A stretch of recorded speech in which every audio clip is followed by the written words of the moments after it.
कोशिश जारी रख, जरूर सफल तेरा काम होगा, तू बस धैर्य बांधे रख, शीर्ष पर भी तेरा नाम होगा। हेलो बच्चों, कैसे हैं आप लोग? उम्मीद करते हैं आप सब बढ़िया होंगे। तो आज की क्लास में हम लोग बात करेंगे फलन के बारे में। बच्चों इसके पहले की क्लास में हम लोग फलन के बारे में बात कर लिए थे। फलन क्या होता है और एकेकी और बहुएक फलन क्या है, हमने चर्चा कर ली थी बच्चे। थोड़ा सा बच्चे रिवाइज करेंगे एकेकी फलन के बारे में। बच्चे एकेकी फलन क्या होता है, तो हम लोग बताए थे आपको कि एकेकी फलन बच्चे जब प्रांत का एक अवयव सप्रांत के एक अवयव से जुड़ा होता है तो इस प्रकार के फलन को एकेकी फलन कहते हैं। बात समझ रहे हो? जब बच्चे प्रांत का एक अवयव सप्रांत के एक अवयव से जुड़ा होता है तो इस प्रकार के फलन को एकेकी फलन कहते हैं। मतलब प्रांत का एक अवयव का संबंध सप्रांत के एक अवयव से होता है, मतलब एक एक से जुड़ा हो। नाम यही है वन वन बच्चे, वन वन इंग्लिश में कहते हैं, यानी एक का संबंध एक से है। बात समझ रहे हो कि नहीं? एक का संबंध एक से है तो उसे कहेंगे एकेकी। एक बच्चे हमने बताया बहु एक, आपको बहु एक फलन समझाया था। बहु एक फलन बच्चे क्या था? तो हमने कहा था अगर प्रांत के एक से ज्यादा अवयव का संबंध, अगर प्रांत के एक से ज्यादा अवयव का संबंध सप्रांत के एक अवयव से हो जाता है तो उसे क्या कहते हैं? बहु एक फलन। जैसे मान लो बच्चे ए का संबंध 1 से और बी का संबंध भी 1 से, सी का संबंध 3 से, डी का संबंध 2 से। देखो बच्चे, प्रांत के एक से ज्यादा अवयव का संबंध अगर सप्रांत के एक अवयव से हो गया उसे बहुएक कहेंगे। इसको बच्चे इंग्लिश में कहते हैं मेनी वन। नाम में छिपा है, देखो इधर के एक से ज्यादा अवयव उधर के एक अवयव से जुड़े हो तो क्या कहेंगे? बहुएक, मेनी वन कहेंगे। यहां तक बात क्लियर है?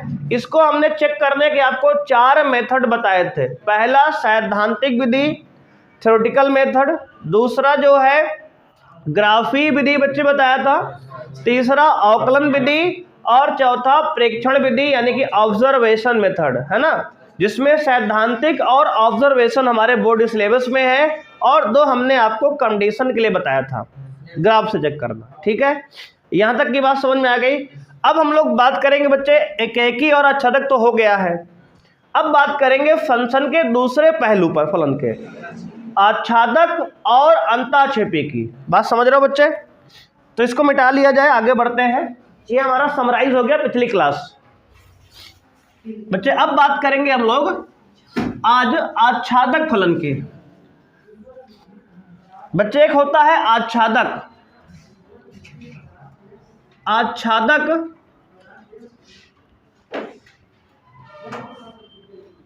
आच्छादक फलन बच्चे onto function, onto. एक होता है इनटू बच्चे अंताक्षेपी, अंताक्षेपी, अंताक्षेपी यानी कि बच्चे इनटू। देखो ये होते क्या है बच्चे, जैसे हमने बताया था अगर फलन एकेकी है तो बहुएक नहीं होगा और अगर बहुएक है तो एकेकी नहीं होगा। वैसे ही यहां बिल्कुल आच्छादक है तो अंताक्षेपी नहीं होगा और अगर अंताक्षेपी है तो आच्छादक नहीं होगा। जैसे वहां हमने बताया था आपको कि आच्छादक फलन प्लस अंताक्षेपी फलन बराबर कुल फलन था, वैसे यहां भी होगा। बात समझ रहे हो? वहां एकेकी प्लस बहुएक बराबर कुल फलन लिखवाए थे। यहां शर्त क्या होगी? यहां होगी शर्त आपकी कि आच्छादक फलन प्लस अंताक्षेपी बराबर कुल फलन, बिल्कुल सिमिलर। ठीक है, अब देखो आच्छादक होता क्या है बच्चों, सबसे पहले समझो आच्छादक है क्या। तो लिखोगे जब सहप्रांत के प्रत्येक अवयव का संबंध प्रांत के किसी न किसी अवयव से होता है तो उसे आच्छादक फलन कहते हैं।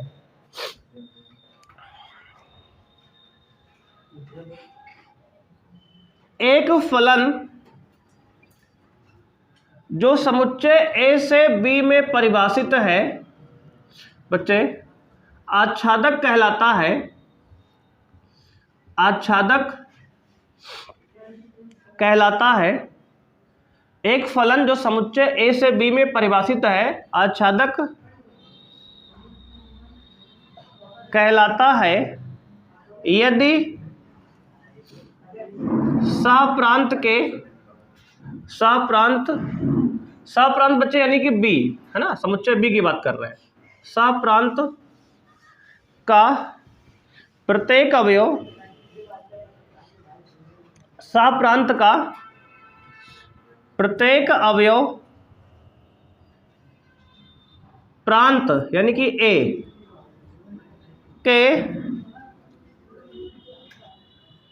किसी न किसी अवयव से जुड़ा हो, ठीक है, या संबंधित हो, अवयव से संबंधित हो। बच्चे देखो डेफिनेशन समझो, एक फलन ए से बी में परिभाषित आच्छादक कहलाता है यदि सहप्रांत यानी बी समुच्चय का प्रत्येक अवयव प्रांत यानी ए के किसी न किसी से अवयव से संबंधित हो। मतलब अगर, मतलब समझो, अगर ये बच्चे एक प्रांत है हमारा ए समुच्चय और ये क्या है, सहप्रांत है बी। अगर यहाँ ए बी सी डी है, यहाँ मान लो बच्चे एक्स वाई जेड डब्ल्यू है। जैसे मान लो इधर जो सहप्रांत कौन है, एक्स वाई जेड डब्ल्यू, ये पूरा है बी वाला, इसका सभी अवयव इधर से कनेक्टेड हो तो सहप्रांत, तो बच्चे क्या होगा, सहप्रांत पूरा कनेक्ट है ना, ए से जुड़ा है, संबंधित है, तो इससे आच्छादक कहेंगे। मतलब कोई भी इधर का अवयव खाली ना हो, सहप्रांत का कोई भी अवयव खाली ना हो, सबकी सेटिंग होनी चाहिए इधर से। बात समझ रहे हो कि नहीं। आच्छादक की एक ही कंडीशन है कि बच्चे क्या होगा, कोई भी अवयव खाली नहीं होगा। देखो एक को खाली नहीं है, अगर सर इधर खाली होगा तो बच्चे, अगर इधर वाला खाली होगा ना तो फलन नहीं होगा फिर, है ना। फलन होने की कंडीशन है कि प्रांत के सभी अवयव जुड़े हो, है ना, सभी लड़के की गर्लफ्रेंड होनी चाहिए, बताया था हमने आपको पिछली क्लास में, तभी वो फलन होगा। तो फलन होने की कंडीशन है। और आच्छादक फलन कब होगा, जब ये जो है इधर वाला दूसरा वाला समुच्चय भी पूरा का पूरा कहीं ना कहीं से जुड़ा हो, खाली ना हो। बात समझ रहे हो कि नहीं, क्लियर मामला हुआ। तो आच्छादक क्या है भाई, हमने कहा एक फलन जो ए से बी में परिभाषित है आच्छादक कहलाता है कब, यदि सहप्रांत यानी बी का प्रत्येक अवयव प्रांत यानी ए के किसी ना किसी अवयव से संबंधित हो। मतलब कोई भी खाली ना हो। बात समझ रहे हो कि नहीं। मतलब ये समुच्चय जो बी वाला है इसका कोई भी एलिमेंट खाली नहीं रहना चाहिए, इधर वाले से सबका सब जुड़ा हो। बात समझ में आई। अब देखो, अन्यथा अगर सहप्रांत का कोई भी अवयव खाली रह गया तो उसे क्या कहेंगे, अंतःक्षेपी कहेंगे। जैसे बच्चे मान लो ये समुच्चय बी और ये ए और ये बी है, इसमें मान लेते हैं हमने लिखा 1 2 3 4, इसमें लिखा हमने एक्स वाई जेड पी। बच्चे देखो 1 का कनेक्शन 4 से, y से कर दिए, 2 को जोड़ दिए x से, उसके बाद बच्चे यहाँ पे हमने जोड़ दिया z को 3 से और 4 को भी y से। अब बताओ आप, इसमें एक अवयव खाली रह गया, अगर एक भी अवयव सहप्रांत में खाली हो गया तो उसे कहेंगे अंतःक्षेपी, यानी कि इनटू हो गया, ये ऑनटू नहीं है। बात समझ रहे हो। यानी कि अगर दूसरे वाले सेट के सारे एलिमेंट पहले वाले से जुड़े होंगे तो आच्छादक कहलाएगा। बहुत आसान है, इसमें कोई समस्या की बात ही नहीं। बोलो कोई समस्या हुई समझने में।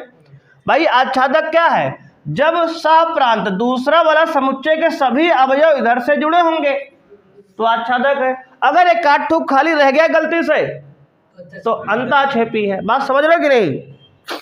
बस अब जो है आच्छादक की कंडीशन चेक कैसे करेंगे बच्चे की आच्छादक है? देखो सबसे पहला तरीका है आसान, देखो इसको कैसे जांच करेंगे, तो इसकी जांच बच्चे करने का हम आपको मेथड बता रहे हैं। पहला मेथड बच्चे है कि आप परिसर निकालो। क्या निकालो? परिसर। हाँ, परिसर यानी रेंज निकालो फलन का। अगर वो रेंज जो है, अगर परिसर, इसको निकाल लो पहले आप, है ना। अगर परिसर जो है सप्रांत के बराबर आ जाएगा, किसके? सप्रांत के, तो वो आच्छादक होता है। मतलब सर, मतलब बहुत सीधा है बच्चे, मतलब बहुत सीधा है कि ये पूरा क्या होता है? सप्रांत होता है। और परिसर क्या होगा? जो अवयव इधर से जुड़ेंगे वो परिसर कहलाएंगे। तो अगर ये परिसर यानी कि सब इधर जुड़ गए हैं पूरे सप्रांत के, तो परिसर और सप्रांत बराबर नहीं हो जाएगा? हो जाएगा ना। देखो फिर से देखो, सप्रांत ये पूरा है, हाँ सर सप्रांत ये पूरा है, और परिसर कौन बनेंगे? जो सप्रांत के अवयव प्रांत से जुड़ेंगे वो परिसर कहलाएंगे। अगर हम ये कह रहे हैं कि सब के सब इधर जुड़े हैं, इसका मतलब परिसर और सप्रांत बराबर नहीं हो गया, है कि नहीं? बोलो, समझ में आया? जैसे इस समय ये डायग्राम बना हुआ है, इसमें परिसर बच्चे क्या है, तो कहोगे सर परिसर में आएगा x, y, z, w। बोलो यही तो है ना परिसर बच्चे, यही तो है। अगर आज मुझे सप्रांत यहाँ पे क्या है, कहोगे सर यही पूरा है, x, y, z, w। ये बताओ दोनों बराबर है कि नहीं है? बताओ। तो जिस समय अगर हमें आच्छादक की सबसे अच्छी जांच क्या है बच्चे? सबसे अच्छी जांच है कि आप परिसर निकाल लो और सप्रांत निकाल लो, अगर दोनों बराबर आएंगे तो आच्छादक हो गया। पहली जांच समझ में आया कि नहीं आया? और दूसरी जांच है ऑब्जर्वेशन, प्रेक्षण विधि। कैसे? प्रेक्षण। आप ये बता दो कि सप्रांत का कौन सा ऐसा अवयव हो जो प्रांत से नहीं जुड़ा है ना, तब भी आपका सिद्ध हो गया कि अंताक्षेपी है ये। मान लो ऐसा एक आध एलिमेंट आप दिखा दो, एक दो गिन के, जो प्रांत से नहीं जुड़ा है, तो इसका मतलब सप्रांत में एक आध अवयव खाली रह गया, इसका मतलब अंताक्षेपी हो गया, है ना। एक तरीका ये करने का है। तो ये दो मेथड है हमारे इसको जांच करने के। बात समझ में आई भाई? बोलो कोई समस्या हुई यहां तक? अब देखो इधर देखो, यहां पे अगर पूछे आपसे सप्रांत क्या है तो क्या बताओगे? पहले समझ लो, लिख लेना बाद में। सप्रांत भाई क्या है? x, y, z और p। अगर आपसे इधर पूछे परिसर क्या है भैया, कहोगे केवल x, y, z। क्या ये परिसर सप्रांत बराबर है? तो कहोगे सर परिसर जो है बराबर नहीं है सप्रांत के। अगर परिसर सप्रांत के बराबर नहीं है भैया, तो इसका मतलब क्या हुआ? ये आच्छादक नहीं अंताक्षेपी है। देखो दोनों में कंडीशन बता दिया हमने कि आच्छादक वाले में परिसर सप्रांत बराबर होता है, अंताक्षेपी वाले में परिसर सप्रांत बराबर नहीं होता है, अलग अलग होता है। बात समझ में आई? ये हो गया यहां से क्लियर। तो एक विधि हमने बताया परिसर निकालकर, परिसर के हिसाब से बता देंगे। दूसरा ने कहा प्रेक्षण विधि से। बात समझ रहे हो? प्रेक्षण विधि से भी हम जांच कर सकते हैं कि आच्छादक यह है कि नहीं है। बात समझ रहे हो? अब देखो एक विधि और होती है इसको चेक करने की। बात समझ रहे हो? कैसे? यही प्रेक्षण विधि में हम दिखाएंगे इस प्रकार। कैसे इसको दिखाएंगे? प्रेक्षण विधि लगा दिया, ठीक है हमने, हम कैसे दिखाएंगे? देखो बच्चे, आपको y बराबर कोई fx फलन दिया रहेगा, है ना। y बराबर f ऑफ x कोई फलन आपको दिया रहेगा इस प्रकार। तो आप क्या करेंगे? आपको x का मान y के रूप में दिया, मतलब y का मान x के रूप में दिया है ना। इसमें क्या दिया है? तो भाई कहोगे इसमें y का मान x के रूप में दिया है। क्या दिया है? y का मान x के रूप में दिया है। तो इसको आप उल्टा कर दो, आप क्या कर दो? x का मान y के रूप में निकाल दो। बात समझ रहे हो? मतलब ये है कि आपको एक सवाल से दिखाते हैं पहले समझा के, है ना, क्योंकि ये थ्योरेटिकल चीज कम थोड़ा समझ में आएगी। मान लो बच्चे फंक्शन दिया हमने fx बराबर 1/x। एक सवाल एग्जांपल लेते हैं समझने के लिए, क्या करना है हमें, मतलब इस प्रेक्षक विधि कैसे लगाएंगे यहाँ पे हम। बात समझ रहे हो? अब देखो हमने कहा fx बराबर 1/x हमारा कोई क्या है? फलन है। और फलन भैया डिफाइंड है हमारा कहाँ से कहाँ, तो कहोगे ये पॉजिटिव रियल नंबर से पॉजिटिव रियल नंबर में, धनात्मक वास्तविक संख्या से धनात्मक वास्तविक संख्या में परिभाषित फलन है हमारा। ठीक है, हमने एक फंक्शन डिफाइन कर लिया। तो भाई इसको अगर आच्छादक दिखाना है प्रेक्षण विधि से, कैसे दिखाएंगे? मानेंगे, माना y बिलोंग कर रहा है पॉजिटिव रियल नंबर से। हमने कहा माना एक संख्या y है जो पॉजिटिव रियल नंबर से बिलोंग कर रहा है। इतनी बात समझ में आई आपको? हमने कहा भाई fx बराबर क्या होता है? y तो होता है। fx क्या होता है? y की तो होता है। जानते हो नहीं जानते? ये बात जानते हो आप? भैया अब इसकी वैल्यू यहाँ डाल दो, तो y बराबर क्या है? 1/x। हमने यही कहा यहाँ y का मान x के रूप में है। देख लो ये y का मान क्या है? x के रूप में है। अब आप इसको उल्टा बना दो। क्या बना दो? इसको उल्टा कर दो। उल्टा मतलब x का मान y के रूप में निकाल लो, x यहाँ लाओ, y यहाँ भेज दो, तो ये क्या आएगा? x बराबर क्या आएगा? 1/y आएगा। 1/y आएगा। x बराबर 1/y है। समझ में आएगा नहीं इतना? x बराबर क्या आ गया? 1/y आ गया। अब भैया f ऑफ x में आपको क्या दिया है? तो कहोगे सर दिया है 1/x दिया है ना। अब x की वैल्यू 1/y डाल के देखो फंक्शन में, तो क्या आएगा? तो आएगा आपको f ऑफ 1/y बराबर 1/1/y। इसका मतलब क्या आ गया? y आ गया। इसका मतलब हुआ क्या? इसका मतलब बच्चे ये आपने सिद्ध किया कि जब x का मान हम कुछ डालेंगे तो y का कुछ मान आएगा। जब x का मान हम कुछ डालेंगे तो प्रत्येक x के लिए कुछ ना कुछ y है।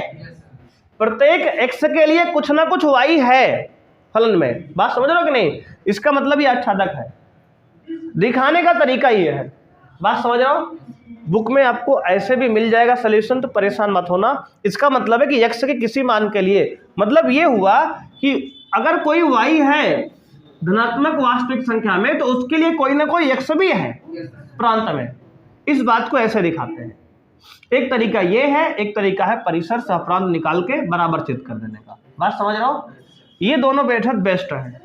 कोई समस्या हुई यहाँ तक समझने में? भाई दोनों को नोट कर लो। देखो एक बार फिर समझ लो हमने यहाँ क्या किया। हमने भाई प्रेक्षण विधि में सबसे पहले कहा कि कोई y है धनात्मक वास्तविक संख्या में। हमने कहा उसको बराबर फंक्शन के मान लिए। fx क्या? y होता है, तो y बराबर 1/x। अभी y का मान x के रूप में दिया है, हमने कहा उल्टा कर दो, x का मान y के रूप में निकाल लो। अब इस x के मान को फलन में डाल दो, तो यहां से y आ गया। तो अगर f ऑफ 1/y बराबर y आ गया, इसका मतलब सहप्रांत के प्रत्येक अवयव का, सहप्रांत का प्रत्येक अवयव प्रांत के किसी न किसी अवयव से जुड़ा है। प्रांत के किसी न किसी अवयव से जुड़ा है। इसका मतलब ये आच्छादक है। तो आच्छादक की जांच का ये बच्चे एक मेथड है, तरीका है ये, इसको आप समझ लो। इसके बाद जो हम लोग बढ़ते हैं अपने क्या, तो बच्चे हम अब पढ़ेंगे फलन के संख्या क्या होती है। फलन की संख्या, जैसे हमने संबंध की संख्या सीखी थी वैसे हम फलन की संख्या अब सीखेंगे। तो बच्चे अब बात करेंगे हम लोग फलन की संख्या की। फलन की संख्या, फलन की संख्या यानी कि number of function, number of function. फलन की संख्या, नंबर ऑफ फंक्शन। बच्चे जैसे हमने बात किया था किसकी? संबंध की संख्या की, याद है आपको? वैसे ही हम बात करेंगे फलन की संख्या की। देखो बच्चे मान लो एक समुच्चय आपके पास a है, एक समुच्चय आपके पास b है। इसके पास बच्चे अवयव है 1 2 3 4। इसके पास अवयव है 5 6 7, बस मान लो 3 है। समुच्चय a में मान लो बच्चे 4 अवयव है, समुच्चय b में मान लो 3 अवयव है। ये बताओ बच्चे कुल फलन क्या है? कुल फलन मतलब ये बच्चे ध्यान देना, समुच्चय a जो है मतलब अवयव a 1 समुच्चय a का अवयव है। ये जो है समुच्चय b के किन किन अवयव से जुड़ सकता है? तो कहोगे तो भैया 1 जो है 5 से भी जुड़ सकता है, 1 जो है 6 से भी जुड़ सकता है, 1 जो है 7 से भी जुड़ सकता है। जुड़ेगा तो एक से ही, नहीं फलन नहीं होगा। मतलब एक से ज्यादा से नहीं जुड़ेगा, लेकिन उसके बाद कितने तरीके हैं। देखो यहाँ क्रमचय संचय लेगा भाई, क्या लेगा? यहाँ क्रमचय संचय लग रहा है, क्रमचय संचय, आपने 11 में पढ़ा है क्रमचय संचय चैप्टर, है ना। अब बच्चे देखो, सुनो ध्यान से, समझा ध्यान से। इस अवयव वन के पास कितने चॉइस हैं, मतलब तरीके हैं। वन के पास 3 तरीके हैं, ये तो 5 से जुड़ जाए या 6 से जुड़ जाए या 7 से। तो वन के पास 3 तरीके हैं भाई। कितने तरीके हैं? 3 तरीके। गुड़े अभी खत्म नहीं हो तरीका, रुक जाओ। वन के पास 3 तरीके हैं, ये तो 5 से जुड़ेगा या 6 से, या लेकिन जुड़ेगा भाई 1 से ही, लेकिन कुल तरीका लिखते हैं ना, कुल तरीका। बात समझ में आई कि नहीं आई? वैसे ही अब 2 के पास कितने तरीके भैया हैं? फिर से 3 तरीका, या 2 5 से जुड़ेगा, या 2 6 से, या 2 7 से। बात समझ में आ रही कि नहीं आई? देखो इसको हिंदी में लिख लेना, आपने भूल जाओगे बाद में कि 1 के पास 3 तरीके हैं, 2 के पास 3 तरीके हैं, इस प्रकार आगे भी, है ना। तो 2 के पास भी 3 तरीके हो गए, 3 के पास भी 3 तरीके हो गए, 4 के पास भी 3 तरीके हो गए। तो भैया लिखा है 3 की पावर 4, 3 की पावर 4। अगर इसको हम फॉर्मूले में कन्वर्ट करें, देखो बच्चे, मान लो एक समुच्चय ए है जिसमें p अवयव है, एक समुच्चय है b जिसमें मान लो बच्चे q अवयव है। तो कुल फलन की संख्या, कुल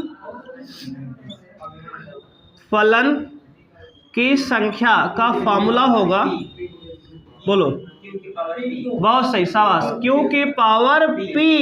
हाँ, इसमें 3 अवयव हैं, देखो इसमें 4 है, तो 3 की पावर 4 लेफ्ट वाले समुच्चय की पावर राइट वाला समुच्चय, है ना। बात समझ में आई कि नहीं आई? ऐसे आपको करना है, तरीका ये होता है। यानी कि अगर बोले तो भैया राइट वाला समुच्चय की पावर लेफ्ट वाला समुच्चय, है ना, ये राइट और ये लेफ्ट, राइट वाले की पावर लेफ्ट वाला, याद करने का तरीका है। तो कुल फंक्शन समझ में आए, 3 की पावर 4 यानी 81 होता है, तो आप जानते ही हो, है ना। तो अगर समुच्चय ए से बी में परिभाषित कुल फलन निकालना हो तो आपको कुछ नहीं करना, डायरेक्ट बच्चे क्या करना है, राइट की पावर लेफ्ट, बस राइट में कितने अवयव हैं उसकी पावर लेफ्ट में कितने अवयव हैं, डायरेक्ट आएगा कुल फलन की संख्या। बोलो यहां तक कोई समस्या हुई आपको समझने में? नोट कर लो, और कोई समस्या है बताओ भाई। ये है कुल फलन का सूत्र हमारे लिए, नोट करो भाई। अब बच्चे हमें जानेंगे आगे इसके, देखो इसमें केस समझेंगे आप बच्चे। लिखेंगे केस 1 क्या होता है, जब समुच्चय ए में अवयव और समुच्चय बी में अवयव की संख्या बराबर हो। बच्चे जब समुच्चय ए और समुच्चय बी में अवयव की संख्या बराबर हो तो उस समय हम कुल फंक्शन यानी कुल फलन की संख्या, एकैकी फलन, आच्छादक फलन, बहुएक फलन कैसे चेक करेंगे, है ना। तो बच्चे हमने एक यहाँ पे आपको दिया आइडिया, कैसे देखो, जैसे मान लो यहाँ पर दे दिया समुच्चय ए में p अवयव, समुच्चय बी में भी p अवयव, इसमें p अवयव है, इसमें p अवयव है, तो कुल फलन की संख्या क्या हो जाएगी यहाँ, कुल फलन की संख्या बच्चे, कुल फलन की संख्या हो जाएगी आपकी p की पावर p। तो आप समझ गए हो, है ना, p की पावर p। जैसे मान लो हमने यहाँ कहा p अवयव, तो हमने माना बच्चे, चलो इसको रहने दो। अच्छा एक और बना लो डायग्राम। मान लो यहाँ पे हमारे पास 1 2 3 4 5 अवयव हैं, और यहाँ भी बच्चे 6 7 8 9 10, दोनों में अवयव की संख्या समान है। हमने समान अवयव नहीं कहा, नंबर ऑफ एलिमेंट दोनों में 5 5 है बच्चे, ठीक है। अब देखो ये ए है और ये बी है, थोड़ी देर समझो। तो ये बताओ बच्चे, अब सबसे पहले बताओ कुल फलन की संख्या समझ में आई? कुल फलन क्या है समझ में आ गया ना? अब बात करते हैं एकैकी फलन की संख्या। एकैकी फलन की संख्या, भैया एकैकी फलन की संख्या क्या होगी? देखो ये बताओ, हम 1 के पास कितने तरीके हैं जुड़ने के? 5 तरीके हैं भैया। 1 के पास 5 तरीके जुड़ने के हैं ना। लेकिन जुड़ा तो एक किसी से होगा ना। मान लो, थोड़ा देर समझो, देखो ध्यान सुनो, क्रमचय संचय लगा रहे हैं, नहीं पढ़े हो तो भाई बहुत ध्यान समझना, नहीं पल्ले ना पड़े, है ना। पहले बता दे डिस्क्लेमर भाई, पट्टी चला दो इधर ना, कि भाई ध्यान देना, अगर आप नहीं पढ़ोगे आराम नहीं समझ में आएगा, ध्यान सुनो इसलिए कह रहे हैं, तो थोड़ा समझ में आ जाए कहाँ क्या कह रहे हैं हम। भाई 1 के पास इधर से कितने लोग से जुड़ सकता है, जैसे मान लो ये 1 लड़का है और ये सब 5 लड़कियां हैं, इससे क्या भैया किससे शादी करेगा, तो 5 चॉइस इसको दी गई है ना, लेकिन भाई शादी तो एक से करेगा ना, बात समझ रहे हो कि नहीं। अब देखो, तो इसके पास जो है 5 चॉइस है, लेकिन शादी मान लो ये 8 से कर लिया, सेटिंग इसकी हो गई 8 से, तो 1 से हुई है, लेकिन 5 चॉइस तो है ना। अब बताओ 2 के पास कितनी चॉइस बची, 4, क्यों, क्योंकि 8 का ब्याह हो गया भाई 1 के साथ, अब 8 पे लाइन नहीं मार सकते, बात समझ रहे हो कि नहीं, है कि नहीं, समझ रहे हो। अब कितने चॉइस बची भाई, 4, मतलब 2 के पास 4 चॉइस है, 6, 7, 9, 10 में से किसी से ये सेटिंग करेगा अपना। मान लो 2 के कर दिए 6 से, मान लो अब 3 के पास कितनी चॉइस बची भाई, 3, मान लो 3 का सेटिंग कर दिए 10 से। अब 2 के पास मतलब 4 के लिए कितनी चॉइस बची, अब 4 के लिए 2 चॉइस बची, मान लो हम 4 कर दिए 9 से, तो अब बताओ 5 के पास कितनी चॉइस बची, है ना, एक ही चॉइस क्या है ना, जैसे पापा कहते बेटे तुम्हें इससे शादी करनी है, फिक्स हो गया मामला, है ना, तो केवल एक चॉइस। तो भैया अगर ध्यान से समझो तो ये लिखा है 5 फैक्टोरियल, अगर किसी समुच्चय में 5 अवयव हैं तो 5 फैक्टोरियल एक ही फलन होते हैं, 5 फैक्टोरियल यानी 120, 5 फैक्टोरियल का मान 120 होता है भैया, लेकिन ये नंबर के लिए है, हमने तो कहा फॉर्मूला बनाएंगे ना सबके लिए, तो एक ही फलन अगर 5 अवयव है तो 120 यानी कि 5p फैक्टोरियल, इसको ऐसे लिखो या फिर p फैक्टोरियल ऐसे लिखो, बात समझ में आई।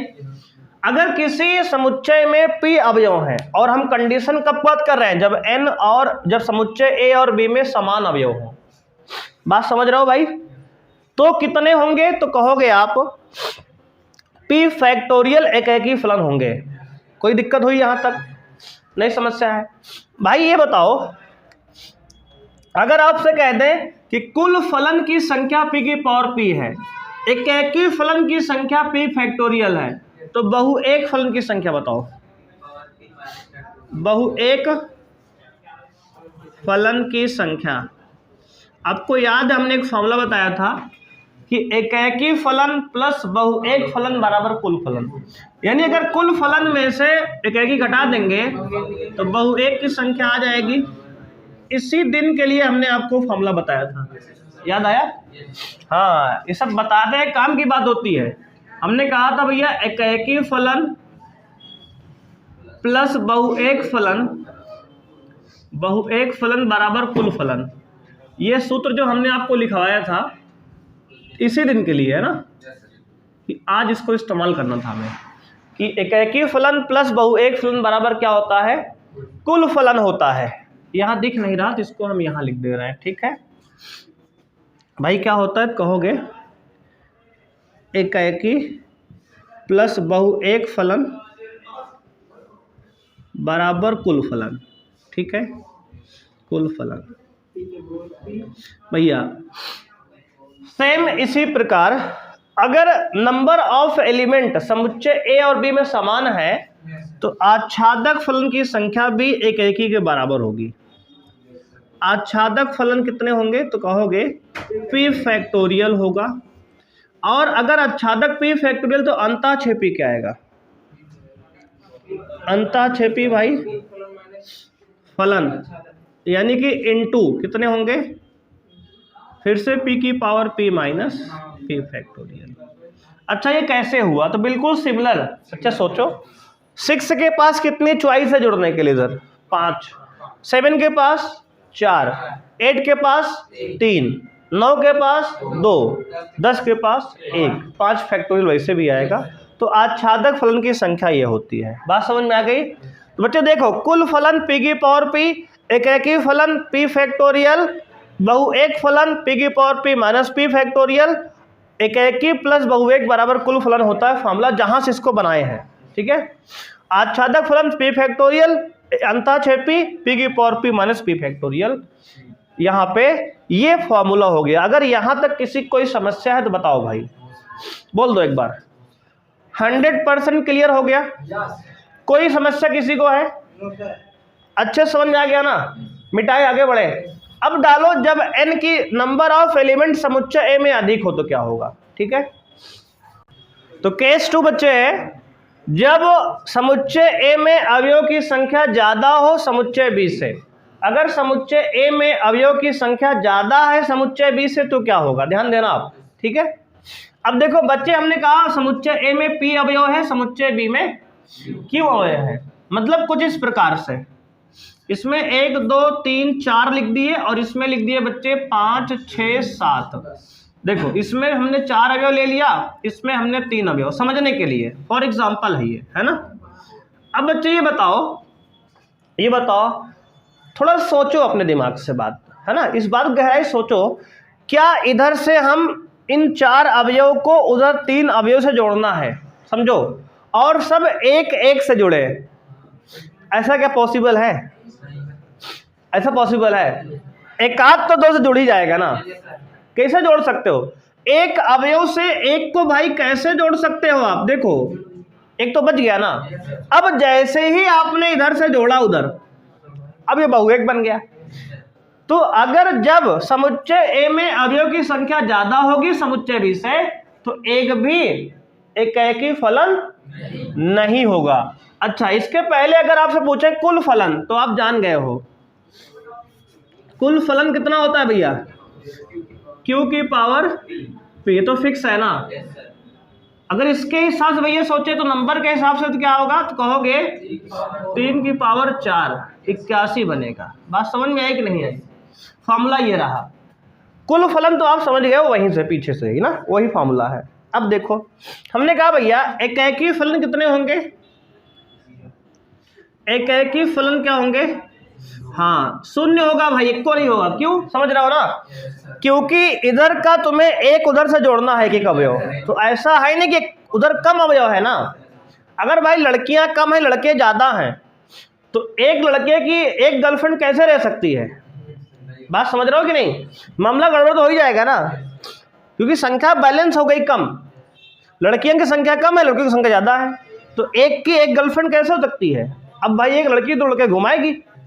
बात समझ रहे हो कि नहीं? हाँ, बस तो एक ही अब हो ही नहीं सकता। अब कहाँ एक से एक का संबंध होगा? समझ में आया कि नहीं आया? इस तरह बस बिल्कुल समझे रहो, बस कैसे समझ में आया समझ लो बस। अब देखो, अब बताओ बहुएक फलन की संख्या, बहुएक फलन की संख्या भाई क्या होगी? तो कहोगे आप भैया पूरा q की पावर p, यानी 81 पूरे होंगे। इक्कोटी भाई एक ही है नहीं, सबके बहुएक होंगे, है ना, क्योंकि एकाकी प्लस बहुएक बराबर कुल फलन होता है। तो अगर एकाकी 0 है तो सारे के सारे क्या है? बहुएक है। अब भाई देखो आच्छादक के लिए हम एक आपको फार्मूला बता रहे हैं, ठीक है। इसका कोई भाई प्रूफ नहीं है तुम्हारे सिलेबस में, इसको ध्यान से आपको नोट करके याद कर लेना है बस। बात समझ रहे हो? आच्छादक की संख्या का एक फॉर्मूला आपको बता रहे हैं, कैसे निकालेंगे भाई? बाइनोमियल थ्योरम आपने पढ़ा है ना। देखो बच्चे, अगर समुच्चय a में p अवयव है, समुच्चय b में q अवयव है ना, और मान लेते हैं अवयव की संख्या, है ना, तो अब देखो कैसे करेंगे भाई। बात समझ रहे हो? तो इसका एक फॉर्मूला आपको हम दे रहे हैं, इसको आपको डायरेक्ट करना है बच्चे, क्या याद? समझ रहे हो? तो आच्छादक की संख्या का फॉर्मूला है ये। तो आच्छादक फलन की संख्या का, आच्छादक फलन की संख्या बच्चे, इसको डायरेक्ट आपको याद करना है और कोई तरीका इसका नहीं है। पहली बात तो ये बोर्ड एग्जाम के बहुत ही बाहर की बात चल रही है हमारी आपकी। हाँ, मान लो कि आच्छादक फलन की संख्या भैया x है आपके, है ना, तो इस x की वैल्यू कैसे निकालेंगे भाई? देखो ध्यान दो, हमने कहा आच्छादक फलन की संख्या कितनी है? x है। तो इस x की वैल्यू निकालने का आपके पास फॉर्मूला बच्चे है क्या, q की पावर p,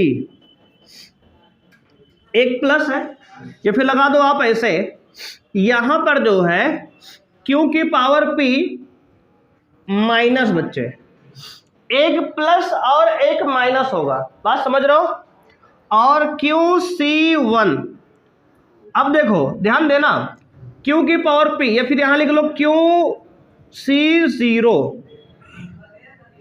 ये संचय का सूत्र है। Q क्या है, इधर वाले अवयव की संख्या, C0 इसकी वैल्यू तो वैसे वही बनाएगी, इसकी वैल्यू 1 लिखा है जी, देखो ध्यान से, ये Q की पावर P, Q की पावर P किताब में लिखा रहेगा, आपको कहीं देखोगे तो QC0 मतलब 1, हम थोड़ा पैटर्न बना रहे हैं, एक प्लस Q की पावर P, ठीक है, फिर माइनस में QC1, ब्रैकेट में Q माइनस 1 की पावर P, बात समझो, और प्लस एक माइनस एक प्लस, फिर से QC2, Q माइनस 2 की पावर P, फिर एक माइनस प्लस के बाद आएगा भाई, तो माइनस में QC3, 2 के बाद 3, Q माइनस 3 की पावर P, ऐसे भाई माइनस के बाद फिर प्लस आएगा, और ऐसे चलता रहेगा। कब तक चलेगा भाई ये काम कब तक चलेगा, तो लिखोगे जब तक है जहां जाने जहां, बात समझ रहे हो, जब तक अंतिम पद शून्य ना हो जाए, अगर अंतिम पद 0 हो जाएगा तो ऐसे भी खत्म हो जाएगा, बात समझ रहे हो। ये लास्ट वाला पद देखो, हमारे किताब में भाई बहुत ज़्यादा सवाल बड़ा नहीं आएगा, 4-5 पद के बाद 0 खुद ही आ जाएगा, है ना, तो जब तक अंतिम पद शून्य ना हो जाए तब तक ये करते रहो ऐसा। ये क्या है तरीका भाई, आच्छादक फलन निकालने का, इसका प्रूफ कहाँ है भाई, बायनोमियल थ्योरम आपने पढ़ा है, वहीं से कुछ आया है ऐसा, है ना। अब पूरा यहाँ पढ़ाएंगे तो भाई समझ रहे हो ना, पूरा चैप्टर आप 11 में पढ़े हो, इसको आपको याद कर लो, बस सीधी कहानी ये है, QC0 Q की power P minus QC1 Q minus 1 की power P plus QC2 Q minus 2 की पावर P। देखो याद करने का पैटर्न बता दे रहा आपको, QC0 QC1 QC2 चलेगा ऐसे आगे, और देखो ध्यान से फिर से, ये जो दो नंबर है ना Q माइनस 0, इनका डिफरेंस यहाँ अंदर लिखा ब्रैकेट के अंदर, और पावर P सब में रहेगी, पावर P सब में रहेगी, समझ रहे हो ना। P क्या है, समुच्चय एक ही अवयव की संख्या, बहुत आसान याद करना है। देखो ऐसे इन दोनों का बच्चे डिफरेंस, अंतर यहाँ बीच में ब्रैकेट में लिख रहा है, Q माइनस 0 का अंतर क्यों ही आएगा, पावर P फिक्स है, और एक प्लस एक माइनस एक प्लस एक माइनस अल्टरनेट चलेगा ही। अब देखो इन दोनों का अंतर यहाँ बीच में लिखा है, Q और 1 का अंतर Q minus 1, power P fix है, QC2 मतलब Q माइनस 2, अंतर दोनों का यहाँ अंदर लिखा, पावर P है, एक प्लस एक माइनस चलेगा, बहुत आसान है, कहाँ याद करना पड़ेगा, एक बार चेक कर लो, देख लो, बस हो गया सेट, है ना, समझ में आया। अब देखो बच्चे, अगर हम कहें अब इसके बाद आपसे एक ही तो देख लिया हमने, बहुएक देख लिया, आच्छादक देख लिया, अब पूछे आपसे अगर अंताक्षेपी की संख्या, अंताक्षेपी फलन की संख्या, तो भाई क्या होगा, तो कहोगे देखो टोटल फलन कितने हैं, Q की पावर P माइनस x क्या है, आच्छादक फलन, देखो हमने x माना है आच्छादक फलन, तो अगर कुल फंक्शन में से आच्छादक घटा देंगे तो एक अंताक्षेपी बच्चे आ जाएगा। बोलो कोई समस्या हुई यहाँ तक, ये फॉर्मूले हैं, ध्यान से इसको समझ लो, फिर आगे बढ़ते हैं हम लोग। केस 2 समझ में आ गया जी, कैसे सॉल्व करेंगे इसको, कोई समस्या हुई यहाँ तक। अब देखो ये पैटर्न आपको फॉलो करना है। केस 3 है बच्चे, जब समुच्चय ए में अवयव की संख्या कम हो समुच्चय बी से, यानी समुच्चय बी बड़ा है यहाँ पर बच्चे, मान लो यहाँ पे जो है लिख दिए हम, मान लो समुच्चय ए में कुछ अवयव हैं, जिससे मान लो समुच्चय ए में कह दिया हमने 1 2 3 4 है, और समुच्चय बी में बच्चे क्या है 5 6 7 8 9 10 है, ठीक है, समुच्चय बी में ज्यादा अवयव है, बात समझ रहे हो। तो बच्चे अगर आपसे पूछे हम कि कुल फलन की संख्या क्या होगी, कुल फलन की संख्या बोलो, तो कहो कुल फलन सर जी वही होगा कितना, Q की पावर P, तो फिक्स है, Q की पावर P हमेशा फिक्स है ना, Q की पावर P। अगर इस इसके हिसाब से बच्चे बोले तो यहाँ देखो, अगर यहाँ पे समुच्चय ए में 4 अवयव हैं, समुच्चय बी में 6 अवयव हैं, है ना, तो इसके हिसाब से क्या आएगा, 6 की पावर 4 आएगा। बात समझ रहे हो कि नहीं?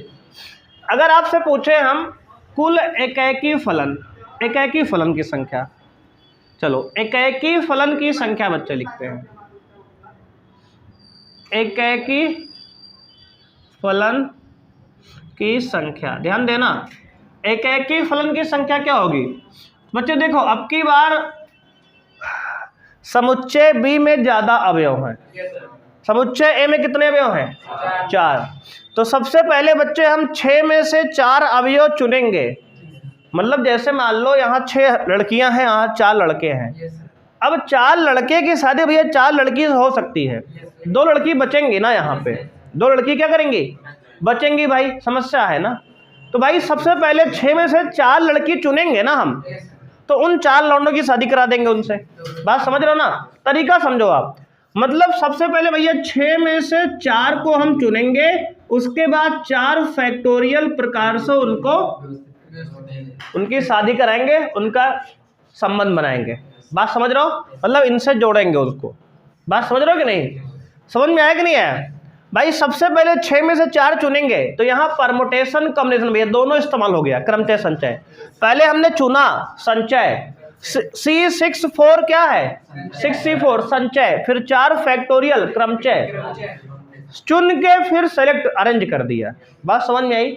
पहले 6 में से 4 लड़कियां चुनी हमने, उसमें सबका 4 का भी शादी करा दिया। बात समझो, ऐसा कुछ। बात समझ में आया? इसी चीज को बच्चे अगर फॉर्मूले के हिसाब सोचे तो क्या आएगा? QCP, Q में से P हमने चुना, उसके बाद हमने उसको P फैक्टोरियल प्रकार से अरेंज किया। देखो Q की वैल्यू 6 है, P की वैल्यू 4 है। देखो सेट हो गया ना फॉर्मूला? बहुत आसान है, एक ही निकालना भाई। क्लियर है कि नहीं है? अब एक आपको आ गया तो बहु एक निकाल सकते हो आप। भैया बहु एक कैसे आएगा देख लो। बहु एक फलन की संख्या, भाई बहु एक फलन की संख्या क्या होगी? तो कहोगे सर Q की पावर P, कुल फलन में से एक घटा देंगे। बात समझ में आया कि नहीं आया? कोई दिक्कत हुई यहां तक? अब बताओ बच्चे, आच्छादक फलन की संख्या क्या होगी? आच्छादक फलन की संख्या, आच्छादक फलन की संख्या क्या होगी? तो कहोगे भैया उधर बी में ज्यादा अवयव है। कितने अवयव हैं? ज्यादा। अगर बी में ज्यादा अवयव है तो आच्छादक फलन कैसे बन सकता है भाई? अगर आपने 6 में से 4 चुन लिया यहाँ, तो 2 तो बच ही गया ना। और अगर समुच्चय बी में एक भी अवयव बच गया तब भी आच्छादक नहीं होता। तो कहोगे आच्छादक फलन की संख्या यहाँ क्या होगी? 0। वहां एक 0 थी पिछले वाले में, यहाँ आच्छादक की 0 होता है। अगर आच्छादक 0 है तो अंतःक्षेपी कितने हैं? अंतःक्षेपी फलन की संख्या, तो कहोगे सर पूरा का पूरा यानी 6 की पावर 4 यानी Q की पावर P। बात समझ में आई? क्लियर है? तो ये हमारा इसका फॉर्मूला है। अब देखो यहाँ पे तरीका क्या है, अगर समुच्चय A में अवयव कम है B से तो ये फॉर्मूला लगेगा। यहाँ 3 कंडीशन देखो पॉसिबल है, तीनों हमने डिस्कस कर ली। अगर समुच्चय A और समुच्चय B में बराबर अवयव है तो क्या होगा? बात समझ रहे हो भाई? और अगर समुच्चय A में ज्यादा अवयव है B से तो क्या होगा? और अगर समुच्चय A में कम अवयव है B से तो क्या होगा? बात समझ रहे हो? कोई दिक्कत हुई? एक छोटा चिंटू सवाल कर ले पहले तुरंत। देखो बच्चे एक छोटा सवाल कर लो, बस छोड़ते हैं आपको। ध्यान देना बच्चे, हमने कहा भाई समुच्चय A में हमने दिया आपको 4 अवयव, समुच्चय A में हमने दिया आपको 4 अवयव और समुच्चय B में हमने दिया आपको 3 अवयव। लो बताओ बच्चे कुल फलन क्या है? कुल फलन 3 की पावर 4, बहुत से 81 आएगा भाई खतरनाक तरीके से। चलो देखो ये इसमें A में P की जगह जो है 4 अवयव हैं और B में Q की जगह जो है 3 अवयव है भाई, ठीक है ना।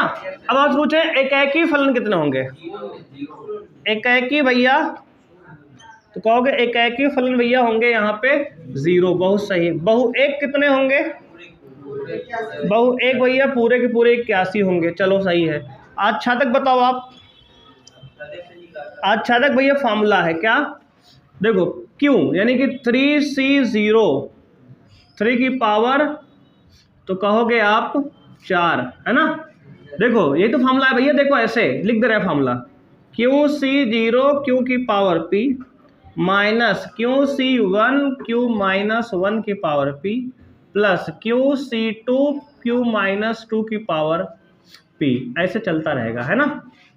बात समझ रहे हो भैया। देखो Q की वैल्यू क्या, 3, तो 3C0 3 की पावर 4 माइनस 3C1 और 3 माइनस 1, ये तो 2 हो जाएगा ना, यहाँ 3 माइनस 1 ब्रैकेट में 2 हो गया, समझ रहे हो कि नहीं इसको। अच्छा लिख दे रहे एक बार, तो 3 माइनस 1 की पावर 4 और प्लस 3C2 3 माइनस 2 की पावर 4 और माइनस 3C3, देखो ये 0 हो गया, है ना, समझ में आया ना। देखो 0 खत्म हो गया, बता 3-4 पद में निपट जाता है, देख लो 0 आ गया। अब सॉल्व कर लो, 3C0 क्या होगा 1 इंटू 3 की पावर 4 81 माइनस 3C1 बच्चे क्या है 3C1, देखो 3C1 जो है आपका 3 होगा, है ना, 3 factorial upon 1 factorial into 3 minus 1 factorial, 3 minus 1 यानी कि 2 फैक्टोरियल, तो क्या आएगा बच्चे 3 आएगा, है ना। तो आएगा 3 इंटू 3 में से 1 गया 2, 2 का पावर 4 यानी 16 और प्लस 3C2 क्या आएगा 3 गुणे 2 बटे 1 गुणे 2, कितना आएगा भाई 3C2 भी 3 आएगा, तो भाई ये भी 3 आएगा। 3 इंटू 3 में से 2 गया 1, 1 का पावर 4 यानी 1 आएगा, माइनस 3C3 क्या होगा जी 1 आएगा, तो 1 इंटू उसका पावर 0 की पावर 4 0 हो जाएगा। भाई देखो 81 हुआ ये, माइनस 48 हुआ ये, प्लस ये 3 हुआ, तो 48 और 3 जोड़ दो कितना आएगा 81 और 3 84, 84 माइनस 48 12, 14 में से 8 गया 6 और बच्चा 7 में 3 गया 4 गया 3, 36 बच्चे, 36 है कौन आच्छादक। अगर 36 आच्छादक है तो बहुएक कितना आएगा, ओ अंतःक्षेपी कितना आएगा, अंतःक्षेपी, अंतःक्षेपी भैया आएगा आपका टोटल कितने हैं 81, 81 माइनस 36 कितना आया 45। बात समझ में आई कि नहीं आई, सारे आंसर क्लियर हुए आपको। अब लगा लोगे फॉर्मूला आप, देखो एक हमने लगा के आपको दिखा दिया कि ऐसे लगाते हैं, है ना, क्योंकि अभी पहला सवाल खतरनाक था देखने में, तो इसमें फार्मूला बड़ा था इसलिए आपको हमने दिखा दिया, इस प्रकार से लगाएंगे। उम्मीद है कि आप ऐसे सवाल आराम से आप कर लेंगे। एक बार फिर से बता दे रहे हैं भैया ये बोर्ड के सवाल नहीं है, ये सब कंपटीशन के सवाल है। आप अगर एनडीए वगैरह दोगे एयरफोर्स का एग्जाम या फिर जेई के एग्जाम दोगे तब उन सभी एग्जाम में ऐसे सवाल आपको देखने को मिलेंगे, है ना। आपके बोर्ड लेवल की बस बात बाहर हो रही है ये, ठीक है। चलो बच्चे आज की क्लास में इतना करेंगे, मिलते हैं नेक्स्ट क्लास में बच्चे। नेक्स्ट क्लास पे हम लोग प्रश्नावली 1.2 सॉल्व करेंगे। थैंक यू बच्चे, बाय।